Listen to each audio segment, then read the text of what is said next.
साथियों, पीएम किसान सम्मान निधि, जिसको शॉर्ट में कहते पीएम किसान, इस योजना के माध्यम से 75,000 करोड़ रुपए किसानों के खाते में सीधे पहुंचने वाले हैं। कोई बिचौलिया नहीं, कोई दलाल नहीं। इससे करोड़ों छोटे किसान,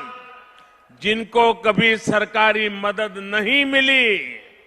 उनको मदद पहुंचने वाली है। नमस्कार दोस्तों, प्रधानमंत्री किसान सम्मान निधि योजना के तहत अब तक कुल 21 किस्त के पैसे किसानों के बैंक खाते में ट्रांसफर किए जा चुके हैं और अब देश के सभी किसानों को पीएम किसान योजना की 22वीं किस्त का इंतजार है, जो कि दोस्तों बस कुछ ही दिनों में देश के सभी किसानों के खातों में ट्रांसफर किया जाएगा। जी हाँ दोस्तों, अगर आप भी एक किसान हैं और अगर आप भी 22वीं किस्त का इंतजार कर रहे हैं तो आप सभी किसानों का इंतजार खत्म हुआ, क्योंकि दोस्तों मोदी सरकार ने साफ साफ ऑफिशियल घोषणा में कह दिया है कि पीएम किसान योजना की 22वीं किस्त का पैसा मकर संक्रांति से पहले यानी कि दोस्तों बस 1-2 दिन में ही देश के सभी किसानों के खातों में पीएम किसान योजना की 22वीं किस्त का पैसा जारी किया जाएगा। तो फाइनली दोस्तों सभी किसानों के लिए बहुत ही बड़ी खुशखबरी है। वहीं पर दोस्तों मोदी सरकार ने यह भी कहा है कि जिन किसानों ने खाद के लिए आवेदन किया था उन किसानों के खातों में 5,000 रुपए अलग से जो है डीबीटी के माध्यम से सीधे किसानों के बैंक खाते में ट्रांसफर किए जाएंगे।